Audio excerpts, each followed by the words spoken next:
So very good morning to all of you. I am very glad, so thank you for making time on Sunday. You don't have to, but I guarantee it will be of benefit to you. Of course, this session is also being recorded real time. Like I always said, it doesn't beat the experience of being here live. You can ask me questions at any time. The first thing I want to do is just to say a little bit about assignment number 2. It seems that some of you are still having queries on this. Now, I think from what I hear, I guess your questions can be roughly divided into 2 categories. Category 1 is when you don't even understand the objectives of this exercise. In other words, you don't understand the background, you don't understand the concept of how leveraged ETFs are constructed, you don't understand the concept of Theta slippage, S-L-I-P-P-A-G-E. Now, if you don't understand that, I tried to give you the context last time, and I think that is important. If you don't understand that, there's nothing to do. Okay, so that I think is important. The second category relates to people asking, oh, I understand the problem, I understand the task, but how do you do this or how do you do that? Should I do this way? Should I do that way? Now, for that kind of questions, generally I prefer to let you explore, because first there never is a black and white answer for most of these things. And if I tell you, oh, you should do it this way, not that way, okay? You think I'm helping you? And I'm not helping you. I'm doing you harm, because then you don't go down that path, and you don't make mistakes, or you don't explore, and you don't discover other things that you may otherwise. Okay? Think of it like this. This is a real live phenomenon, well known about leveraged ETFs and their problems, okay? Which you are welcome to go online and Google until 3 a.m. in the morning if you want to. There's a lot, but don't copy for your assignment work, of course, okay? You are welcome to go and read as much as you can, okay? So if you were to join a hedge fund, that's just imagine, okay, next week you start a new job, and you join some kind of hedge fund, and they want to investigate whether there are opportunities, arbitrage, pricing anomalies of leveraged ETFs. This is exactly how you will start. First of all, do you understand the issue? That part I think is important. So that's why last week I did try to explain. Now, as to once you do understand, then how do I do this? Or, is it better to run 5,000 or 10,000 simulations? Well, that's up to you, or how what your computer can handle. Okay. So, like I said, if you run a lot of simulations, so some of them most of them will be clustered around the middle. Now, of course, this is a function of what volatility you give to it, okay? And then if you were to start at 100, okay, whether you use the normalized, you base everything on 100, or whether you use the actual index value, doesn't matter, okay? So each of these will have a payoff value, a terminal value, so V1, V2, V3. If you run 5,000, then you will have 5,000 values, okay? And some of them will be worthless, of course, for a call option. So if your strike was here, then these will have value, these will not. But you just take the average of all of them. It's like going to a casino. You play the roulette. If you bet on the numbers, how many numbers are there? 36, right? So if you bet on the right number, you get 36. What is the chance of getting the right number? 1 in 36. Well, if you don't count the house advantage, okay? It's something more for a moment. Then your probability would be, so you lose and lose and lose and lose and lose, and then with one of them you get 36. And then what is your average payoff? 36 times 1 over 36 is $1. You bet $1. Of course, it's not that simple because the house is always against you, but that apart. Okay, now, so you might be wondering, well, how deep should I go into this exercise? Apart from the actual official guidance,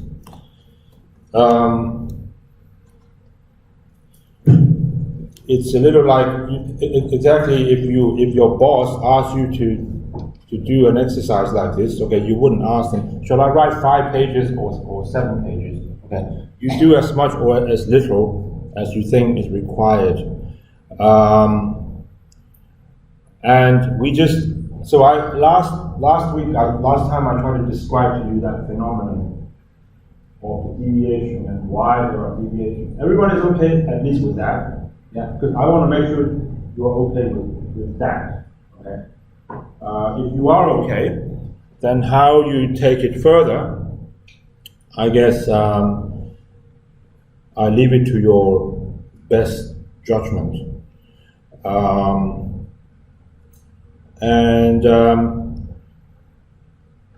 You know, is anyone here from a legal background?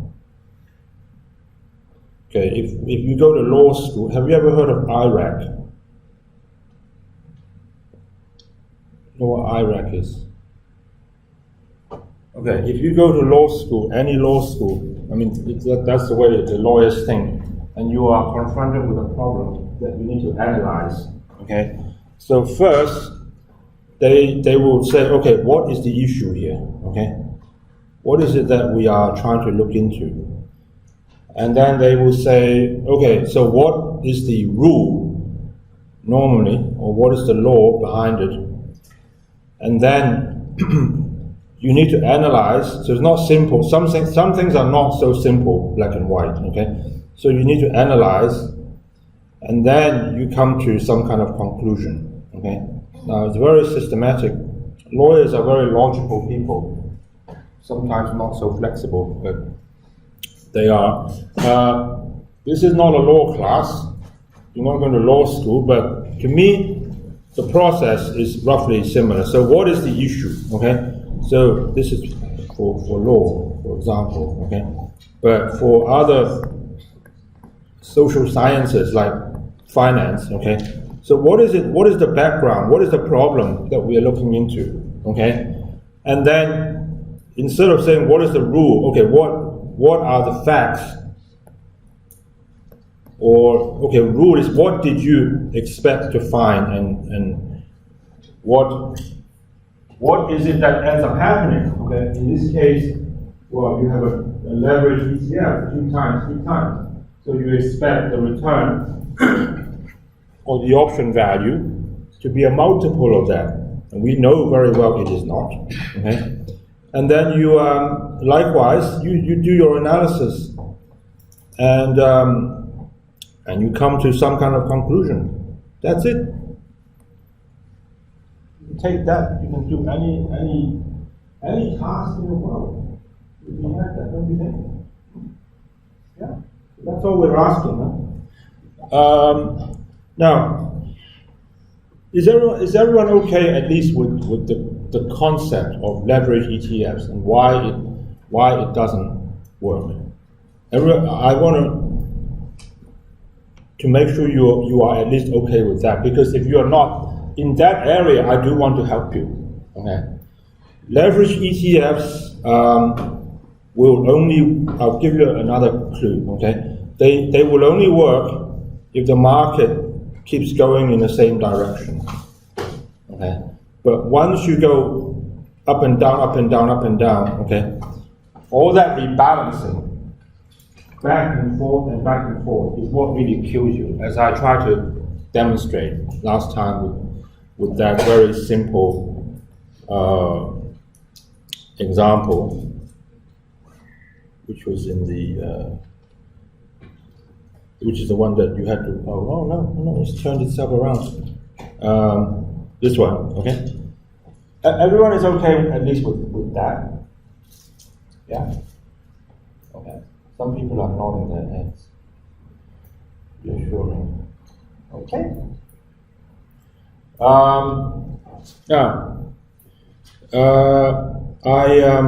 Now for today, I have received quite a number of questions from you guys in that Google document, and I thank you very much for that. It really will help me a lot. It will help you. I may not go through it today. I think the session today actually is quite important, because today is the day when I will try my best to consolidate your core knowledge for this course. There are people, if you talk to someone who's already done this course and has passed it, okay, and has left, they might say that this course is mostly about Greeks.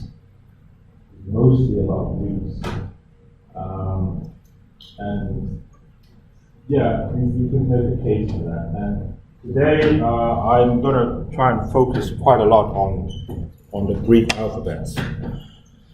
And now, before I do that, so these were the topics that we covered last week. And today, I am hoping to give you a rundown of some of the other more essential ideas. You may know them, you may not, or you may think you know them, but actually you find out that I end up telling you more.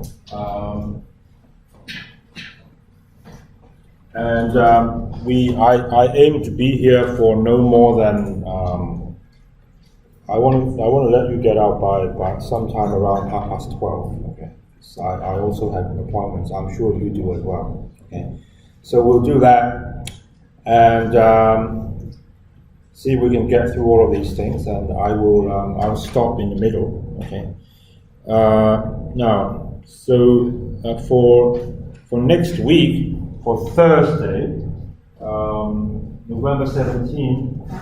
We're not sure yet where we'll be. I think it's likely that we will be in the same place, but I'll keep you posted. Okay. But don't worry about that. All right. Now, before I go into what I call the art and science of delta and gamma, did he ever tell you how a trading desk is normally set up, or how it works within the dealing room? Did anyone ever mention anything like that to you? No? Would you like to know? Yeah. Now, I think I should tell you a bit about that, and the reasons will become apparent very soon. I want to tell you just a little bit how, if you go to any big bank or a hedge fund, let's take a bank, okay? Deutsche Bank, JP Morgan. And then a lot of hedge funds actually are set up by people who come from those banks. Okay, so if you go to, let's say JP Morgan, so in the dealing room, so typically, that it will be called the capital markets department or global markets department, like a big fish tank, open office. The idea is then I can yell to the guy right at the other corner as loud as I want to. Okay. So when you are in the dealing room, normally they will be divided by asset classes. So there will be an equity desk. Okay. There will be a bond desk.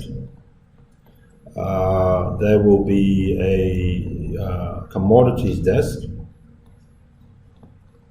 And there will be what else?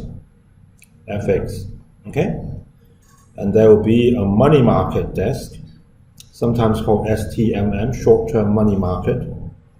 Now these are the LIBOR guys, so they deal with funding the bank, funding the operation for the entire institution, borrowing and lending and managing the liquidity. Now, if you take any one of these other four desks, let's just take equity, for example, okay?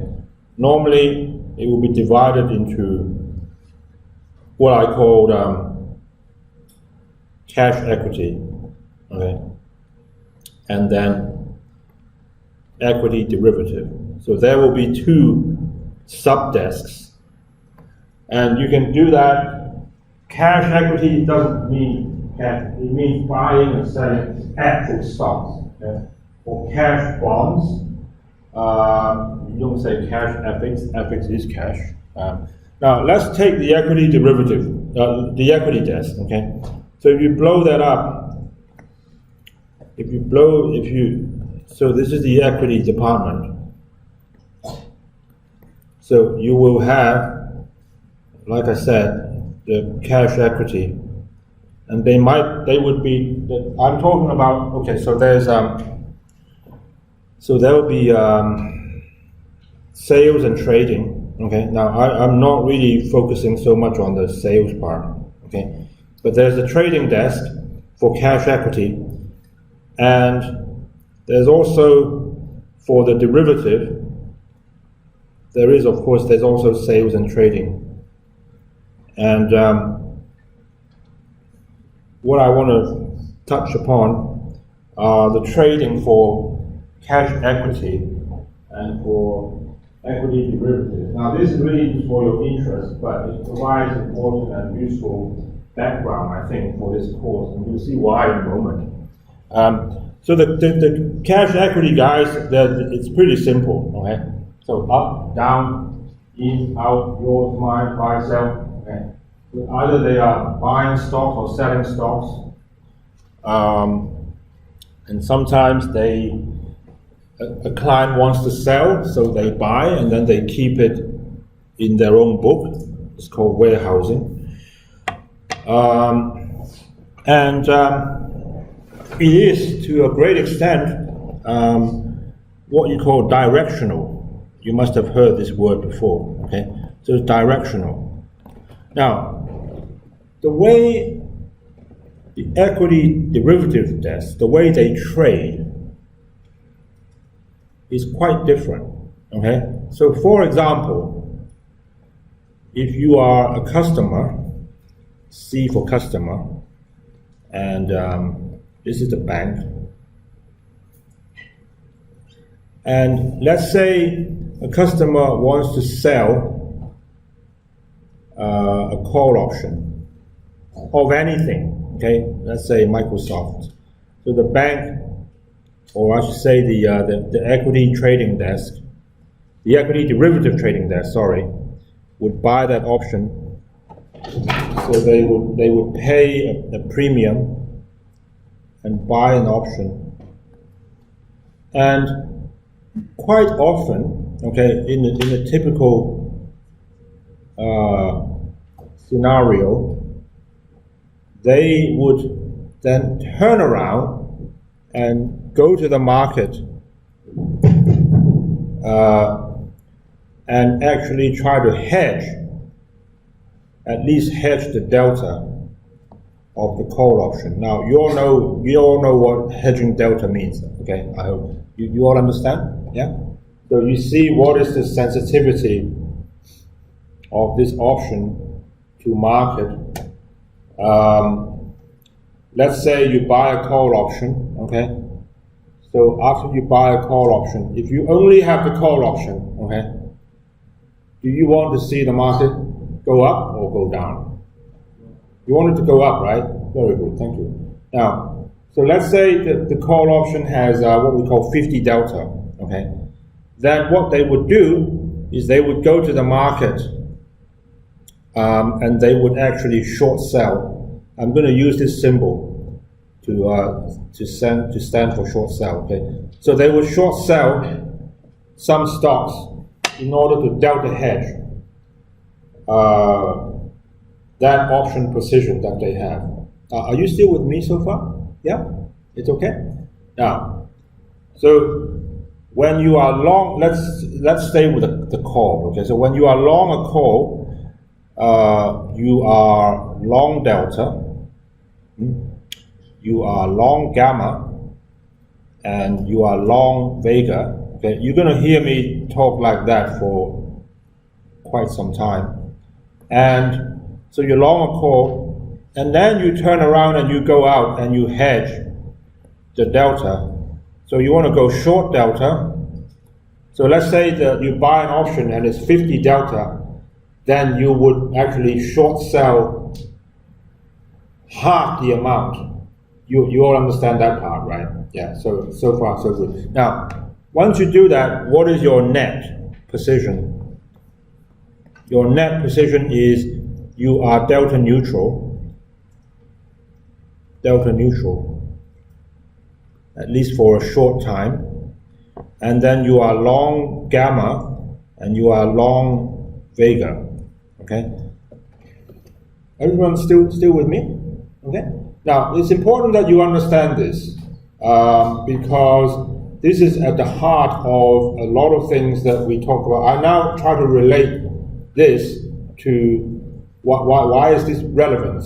Why is this relevant to the course you are doing?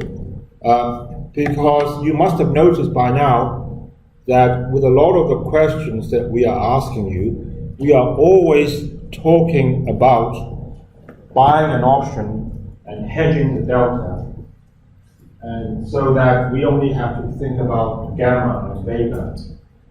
And we always talk about buying the option, hedging the delta. And in the past, a lot of students have asked me, if you buy the option and then you hedge the delta, what is the point? Okay? It seems like why is that for fun? Okay? It's not for fun. Okay. Now, derivative desks do that precisely because they do not want to take the directional risk. They do not want to take the risk of having the P&L influenced by market directions, up, down. They don't want to have to think of that dimension. Okay, and maybe you think, why not? Why not? Because the cash equity traders are already doing that. Okay, so if you are an option trader and you think, okay, I want to take a punt. Is market going up or down tomorrow? Okay, I want to make a bet. Your boss will say, okay, you belong over there to the stock trading guys. Okay, now don't get me wrong. They do that. They do the directional trading, but to a much smaller extent. Because that's not their focus. You know what I mean? Okay. You can't completely get rid of all the delta exposure. Of course you can't. But it's not really the priority. Okay? The priority is to manage your book so that you are running your gamma risk and your vega risk.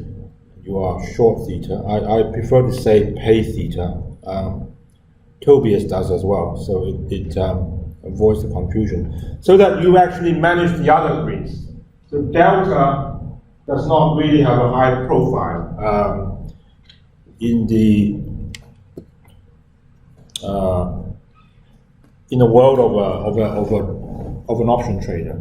Is everyone okay with that? Yeah. Now, because if you understand that, then you can relate to a lot of things that you have been learning, such as when you are long a call, let's say, okay, like this, and so if you delta hedge it,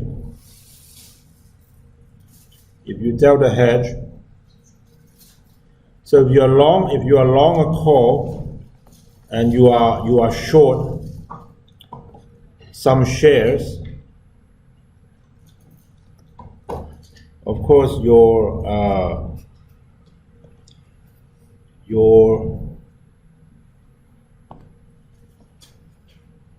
the payoff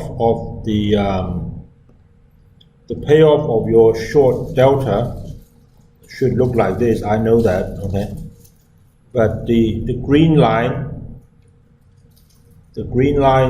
is just a mirror image. It's a symmetric of your short position, okay? So if you understand me so far, so now you appreciate that in a bank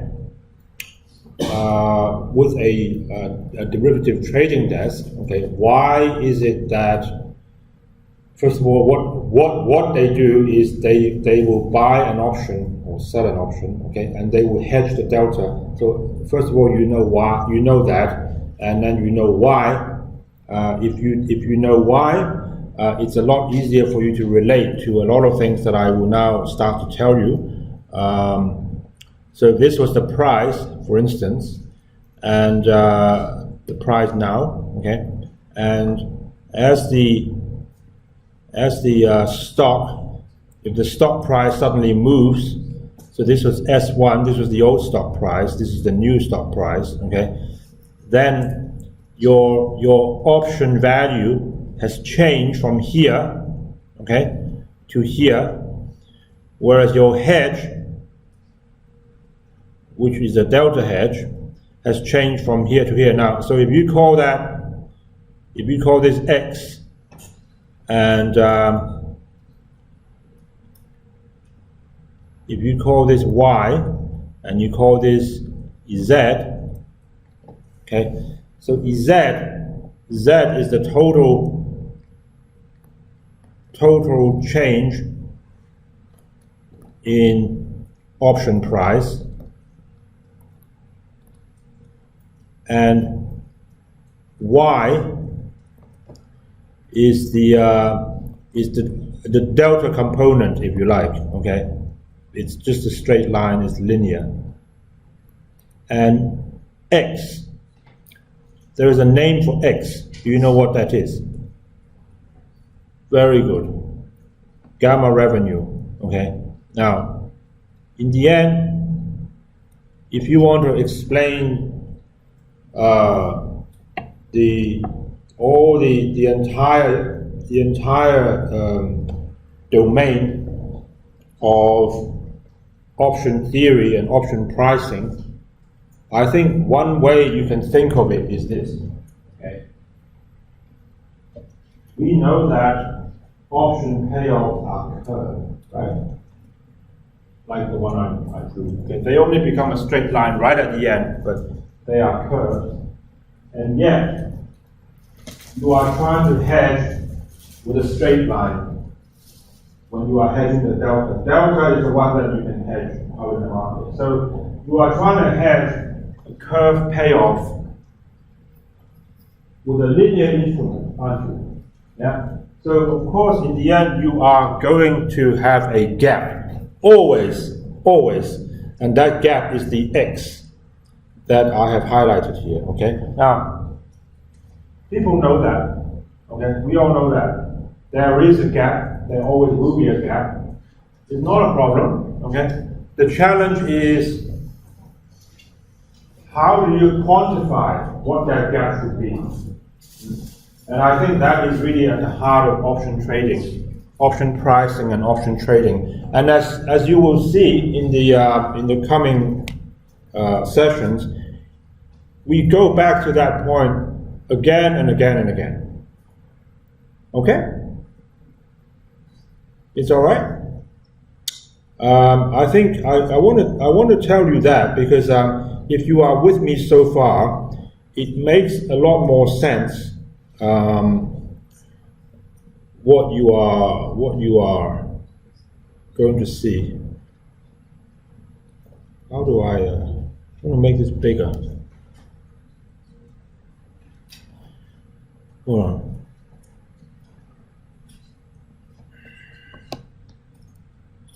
Okay. Now, so let me begin. I actually want to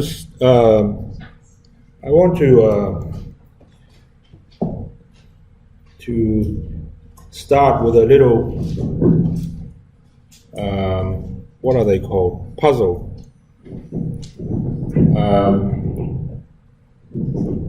To stimulate your mind. If you look at lecture number 2, page 11, okay, now this is just for a bit of fun, but it will help to train you up in the way you think about derivatives. Now, if you go to this page, no, not this page, 11, I think. Okay, if you go to this page, and you see that there are long call spreads, and long put spreads, and short call spread, and short put spreads. Do you know what these are? Yeah? You know what these are? Do you know how they are constructed? You do. Okay, so a long call spread is a simple option structure where you will buy a call with a strike of 95 and you will sell another one. So if you simply buy a call at strike 95, of course the payoff should go on forever. Okay, but it doesn't. So something must have happened to stop the 95 strike call option in its track, and that is when you sell another one at 105. Now, if you have a put spread, okay, so what you do here, so you are short, you are selling, so you actually sell. So here you are long this call, long call, and you are short call, and here you are short the put at 105, and you are long the put at 95. Okay. Now, let me ask you: if you buy let's just assume that the spot price right now is 100. Let's say it is 100. Okay. And if you buy a call at 95 and you sell a call at 105, do you think you have to pay for that, or is someone going to pay you? Never mind how much, but would the cost of this structure be bigger than 0 or less than 0? That's my question. Sorry? Why? Because the stock price now is 100 and the 95 call is in the money, so it's like more worthy, but the 105 call is now out of money, so I think the premium of it is very good. Worthy. Yeah. Now, you are correct. Of course, if you buy a call at a strike of 95 and you sell a call at a strike of 105, the call you are buying will always be more expensive, no matter where the market is. But if it's at 100, then in addition, you are right that one of them is in the money. Now, what about over here? So if you are short the put spread, so you sell, need to pay. But here, if you sell a put at 105 and you buy one back at 95, do you think you need to pay for that overall, or will someone actually pay you for it? If you trade with me and you sell me, you sell the put at 105 and you buy a put at 95 from me, are you going to say to me, okay, Sam, you pay me some money, please? Or are you going to say, Sam, I will pay you? Which one? You know what I mean? Do you want to be paid? You do? You don't want to be paid. You want me to, you want to pay me. Okay, now, easy way to deal with this is go online and go to my old friend. So a lot of web pages here. So option price.com. You're going to see this website quite a lot in the coming days.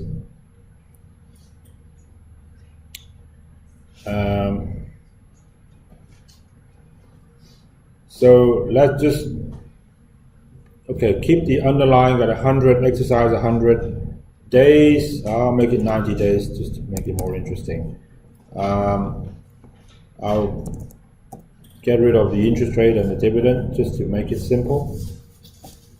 And vol 25, okay. Now, what I want first is, so exercise price, 95. Calculate. So the call is worth 773 and the put is worth 273. Okay, so if you long this one, it's 773, and if you long this one, it's 273. Now let's see what happens at the other end. You know what I'm doing, right? Yeah. So exercise price now, let's make it 105. Okay. So hit calculate. So call option 296 and put option 796.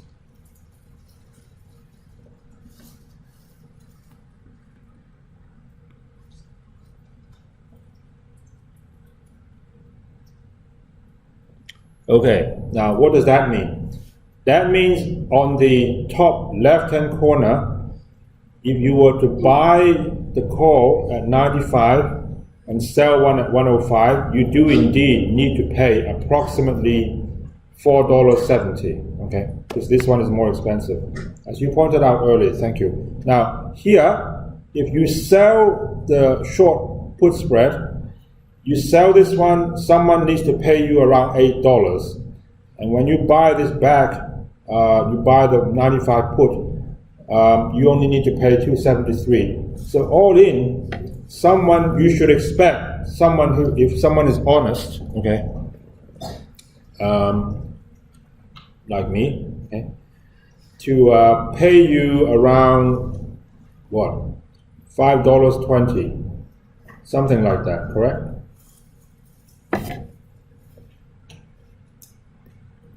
Need to receive, R-E-C-E-I-V-E, money. Here you need to pay. Do you agree with me? Yeah? This can be an interview question for, at least for people who want to get into structured products, I think. You see what I'm about to ask you. So you have two structures where the payoffs are the same, so the economic effect are identical. And yet, not only are the prices different, in one instance, you need to pay, but in the other instance, someone needs to pay you. What is going on here? That's my question. That's the question on this page. You see what I'm saying? You understand the question?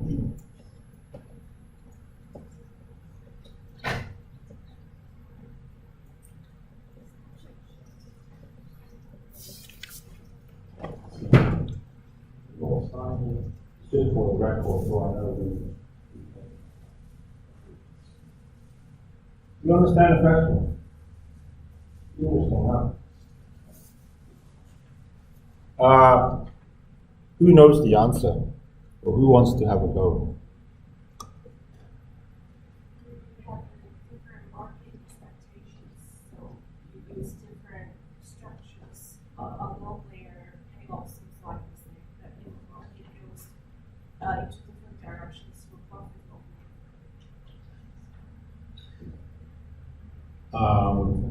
The thing is, once you are locked in either the top left-hand corner or the bottom right-hand corner, once you are locked into that trade, then your outcome will strictly follow a graph there, at least at maturity. Well, no, at any time, if markets are efficient and two concurrently holds, and let's say they do, then you should get identical payoffs. Okay. I tell you, actually, once I tell you the answer, you will see, oh yeah, so simple, right? Yeah, the answer is, no, there is no arbitrage. The prices are different. I'm not trying to, what they say, pull some wool over your eyes. I'm not. It's not an illusion. The prices are different. The prices are different because in the case of the long call, when you go in at that moment, you are actually in the money. Okay? So you, at least at that moment in time, you have a claim of $5. You have an asset, and that is why you are paying for it. Whereas over there, on the other side, the moment you go in, the put option is in the money, but you sold the put option. I mean, the 105 put. Okay? So you have a liability. And in order for you to take on that liability, someone needs to pay you. Okay?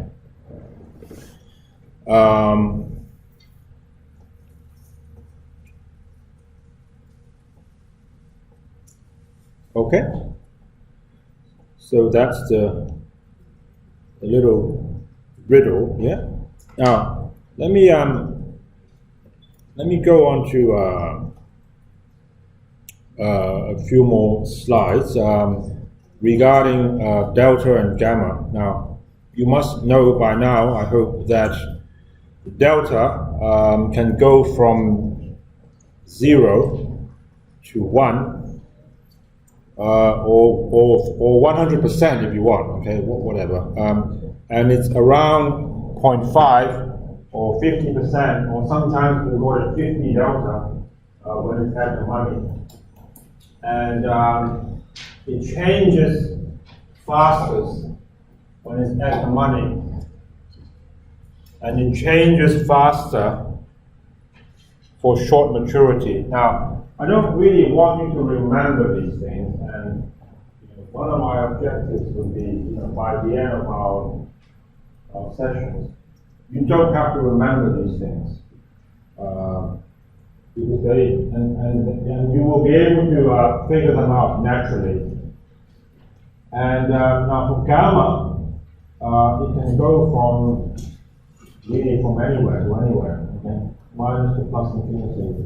And it's higher for short maturity. Now, in the next few slides, you will see all of these bullet points will start to make sense to you when we go to the more detailed mechanisms. Okay. Now, so if your option delta, if it's 50 delta, traders say this a lot. It means that the sensitivity of your option is exactly half that of the market. Okay, so if the underlying goes up $1,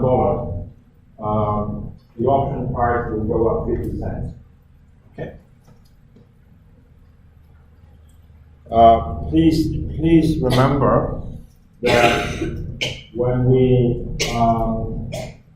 so delta is a dollar measure. So please do not say that 50 delta means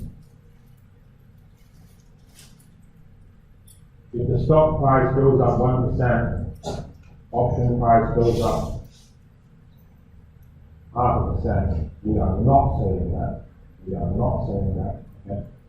Unless the price actually is 100, the stock price. Okay, then you are correct to say that. Any other situation, it's actually a dollar measure. Okay, so stock price goes up $1, option price goes up 50 cents. I don't care what the price was. Okay. And also, what do you mean when you say you are long gamma, long 10 gamma? Okay? It's not like oranges or bananas.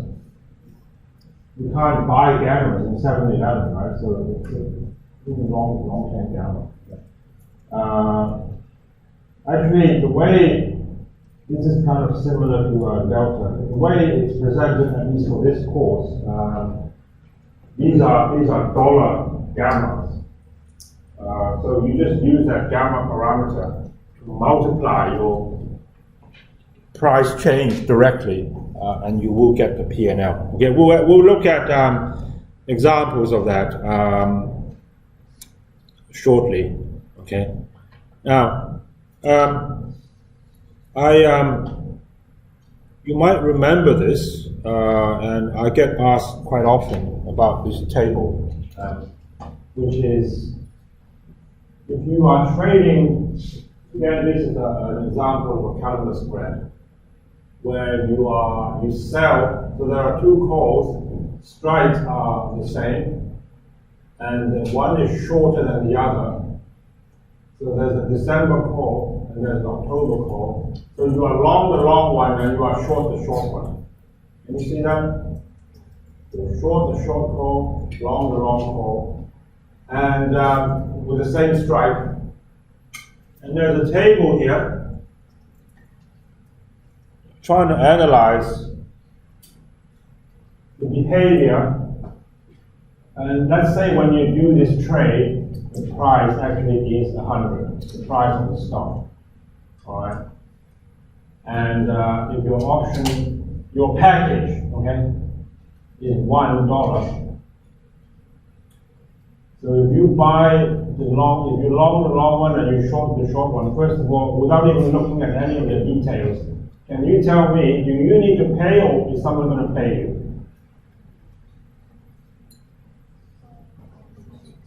You need to pay because a longer dated option will always be more expensive than a short dated one. Okay? So this one is, let's just say, if this was $4 and this is $5, then you're going to pay $1. Okay? The one doesn't matter. It's just a unit. Okay? And then this table is trying to demonstrate to you how the different Greeks will behave if you really have a position like that, and as the stock price is changing either moderately up, so let's say 5% is moderately up, and 10% is up a lot. Let's just say it is, okay? Actually, it's not really that much. Let's just say, and then down moderately or down a lot. Okay? And you find that actually at the start, you don't have a delta, so you're delta neutral. So that must mean, to begin with, that the delta of these two poles are roughly the same. Let's say 50. and you are gamma short, and you are receiving theta, and the value is 1. Okay? Now,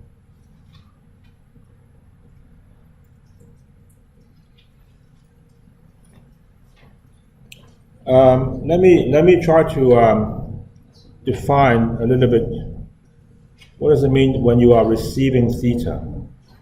Okay.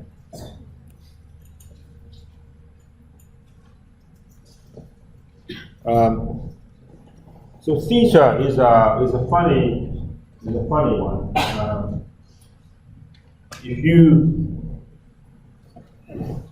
If I go back to the option pricing screen here, now you see there are theta parameters here on the right hand side, minus 0.026.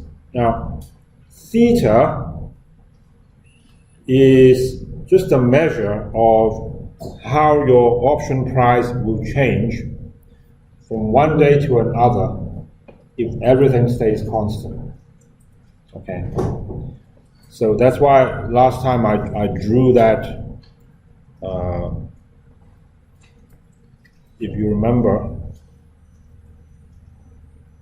I drew the time decay pattern. Okay, so theta is a negative parameter, and it simply says that, okay, let's just focus on the, let's just change this back to 100. Okay. So the call price is 4.95, and so is the put, because of put call parity. Now, if I do nothing else and simply change the days until expiration to 89, okay, instead of 90, is this price going to go up or go down? It will go down, right? So 4.95 to 4.92. Now that, ladies and gentlemen, is what we call time decay. And if we say that you are paying theta, if you are paying theta, that means if time goes by and nothing happens, you are gradually losing money little by little. Okay? Now, of course, if you didn't buy the option, but if you sold the option, and then on the day when they sold it to you, they paid you 4.95, and then one day later, if nothing else happens, just time goes by, then the option is now worth 4.92. If you sold the option, are you happy about that? Of course you are, okay? When you buy something, you want a price to go up. And when you sell something, you want a price to go down, right? Now this is known as receiving theta, at least within the context of our course. That means if you had a position like that, and long the long call, short the short call, at strike 100 and spot is 100, and time goes by, tick, tick, tick, nothing happens, you are actually happy about that situation. Okay? That's why it says receive theta. Now, it changes, notice it changes, and the beauty of this is that this, if you look carefully, this table is actually symmetric. It's symmetric with regard to the 100 level. So flat, long, zero, no, it's not entirely symmetric. Okay. For gamma it is. And in order to try to figure out what is going on, and here I think is when this course becomes challenging. You need to think a lot. Okay? Those graphs at the bottom, which I cut out, Tobias' slides. It came from his lecture notes. They will give you a clue, okay, as to why that table is the way it is. And I argue that these three graphs here are probably amongst the most important three charts in the whole course. And if you want, I'm not asking you to memorize, okay? Don't memorize, okay? Try and understand. And in the next section of you, I will try to help you understand why these graphs look the way they do, okay? But when you understand these graphs, I guarantee you will be able to answer a lot of questions. You will find it down, okay? Is everyone okay? Yeah, now just very quickly, because we might go back to that. Okay? So the left-hand chart, the bottom left-hand chart is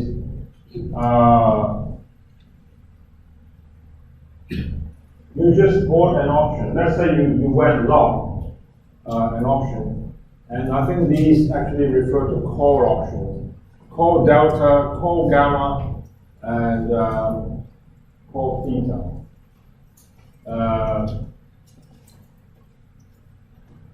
No, these two don't have to be calls. This one is call delta. Okay. So what we are saying is that for call options, the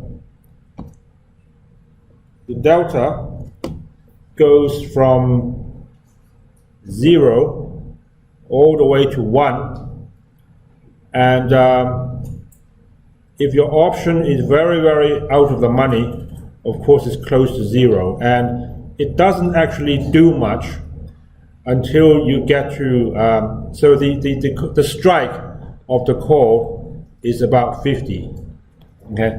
So when you are at the money, then your delta would be about 50 delta, and this is the share price, and of course it will go to, it will tend towards 1. But the other thing is, for options with shorter maturity, so either they don't do much when the option is very out of the money, but once they increase, wow, they really shoot up like that, okay?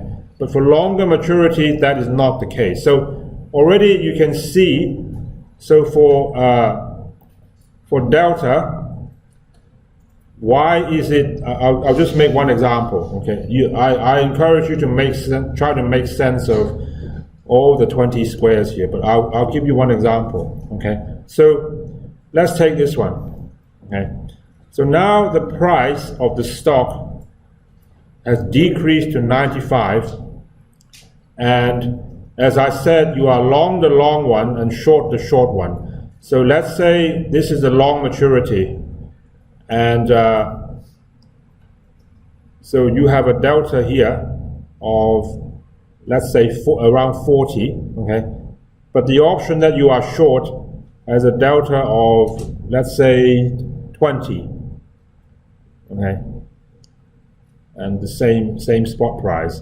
So end up, of course, you are net long delta, because you are long 40, and then your short option has a delta of 20, so plus 40 and negative 20 would give you a net long delta of 20, okay? They actually are additive, so they can be added like that. So that's why you are long delta. Now, if you go to the extreme, let's say you are right here somewhere, okay? They have both dropped off by so much that the deltas of both of them are practically 0. Let's say, okay, that's why you are flat, okay? So you can keep going cell by cell. Now, I'll give you another example, okay?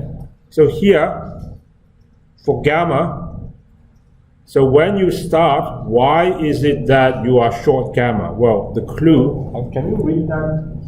Oh, it's so small. Okay, the blue line actually is the short maturity, okay? So short maturity options actually have higher gammas. Okay, so here it's so small. I can't read it. So you're short here. So here's a short gamma, or here's a gamma of the option that you are short, because you are short the short one. So let's say this was 3.5, and let's say this is the gamma of the option. You are long the long one. Okay, so here is 2.5. Okay, but you are short. This one you are short. Okay, so of course on a net basis you are also short. Now, why do you become flat and flat? Okay, so we are referring to, let's say, when you get near the crossover point, when they cross over, okay, when the gammas are the same for the long and the short option, then they will offset each other. Okay, and then the reverse happens because they cross over, and the long maturity gamma is higher than the short maturity gamma. Okay, so you can analyze them one by one like that, which is what I've done. Okay, is this okay?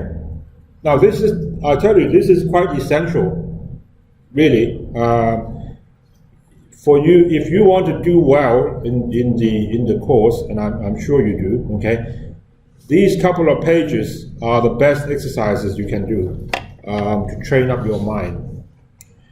And now let me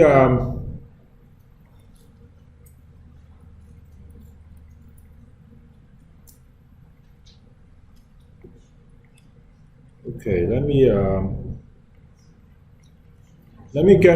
just quickly go through this section, and then we'll take a break. Okay, now I think you all remember that in one of your lectures, we talked about how to use average delta to determine the change in option prices, or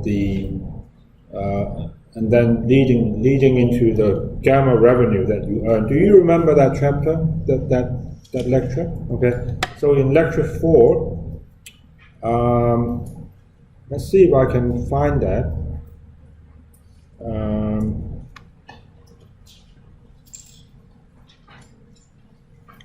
What page did I say? 18?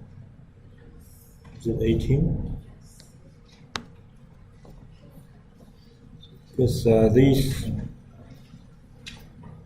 So, do you know how this works?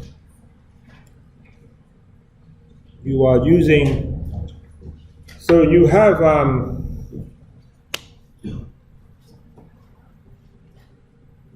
okay, so the data you have is as follows. So so the share price is $50, and you just traded a call at 50 with a strike of 50, so it's at the money. So you know the starting option value. You know the starting option delta, and you know the starting option gamma. And we just assume that the gamma doesn't change. Okay, it will, but we just assume for a moment it does not change. And what we're saying is that with this information, it is actually possible for you to figure out what should be the new delta if the stock price moves to 51 or 52. Okay, and this information, these three numbers are sufficient for you to figure out also what is the new option value. Do you remember this? Yeah? Are you guys okay with that? I don't mean okay with the procedure, but the concept behind, or why does it work? You're okay? If you're not okay, do this. Okay. All right. Now, here's the procedure.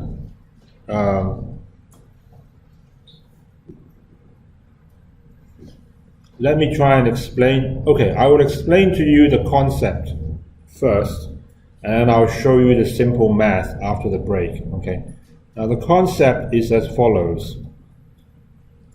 So, so average delta. Let's just call it the average delta method. Okay. Now I'm going to really, I'm going to blow it up. Wow, how about that? Okay, not too bad. These things are hard for me to draw.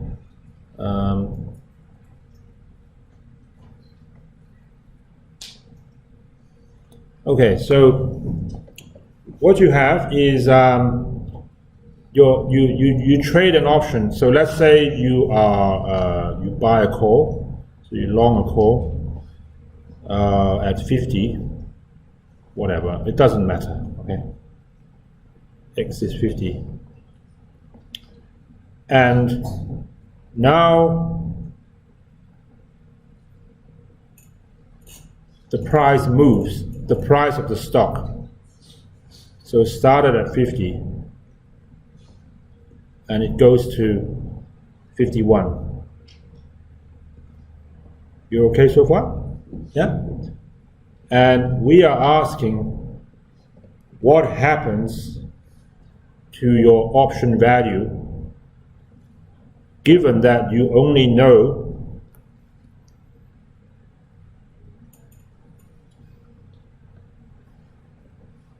I will call this price at 0, delta at 0, and you know the gamma at 0. Okay.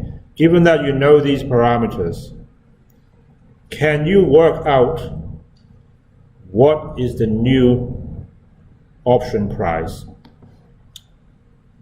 Okay, that's what we are trying to do. And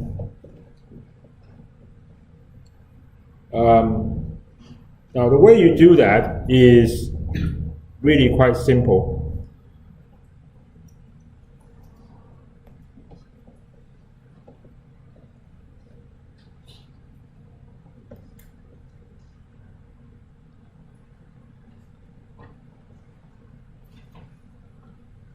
So when you start, there will be a delta at 0.0.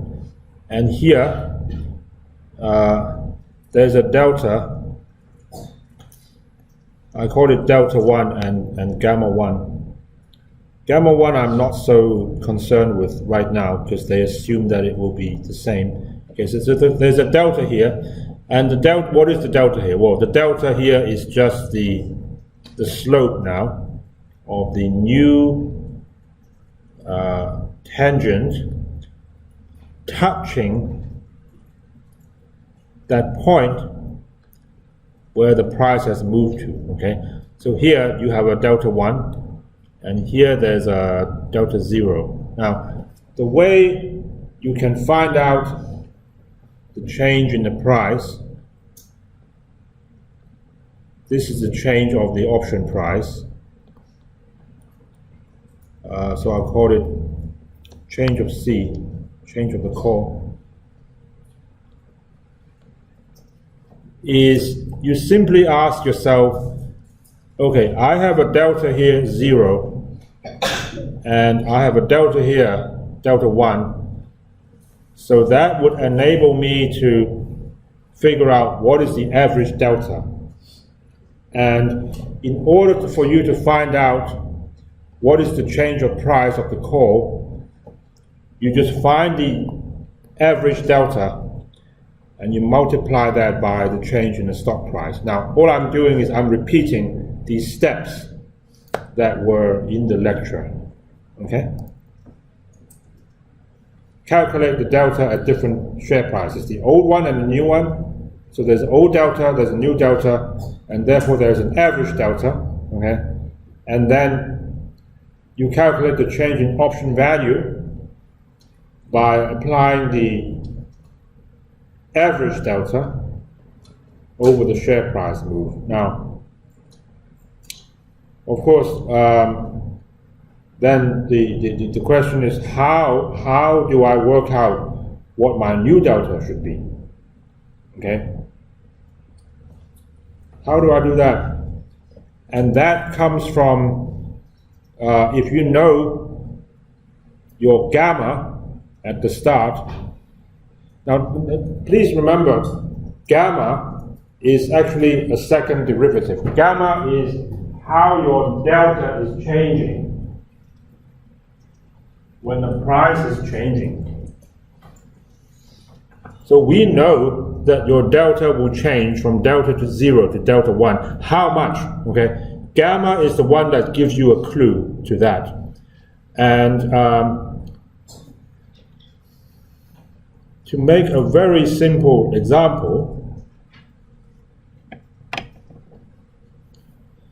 if you have the starting delta of 50 and you have a gamma of 4, that means when your stock price moves to 51, what is your new option delta? Very good, 54. Okay, now this is keeping it very simple, but the idea is the same. So that's how it changes. Okay, so you have a no delta, you have a new delta, you have an average delta, and from that you can figure out what the new call option price should be. Okay.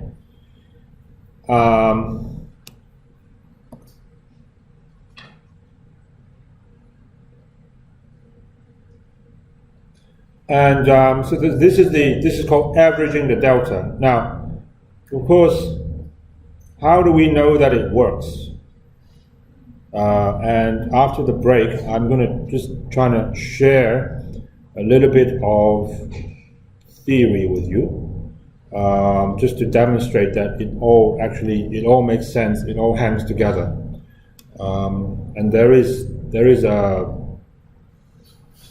very solid theory behind it. Okay, so why don't we take a 5-minute break, and then so we can start again at 11:20 or something.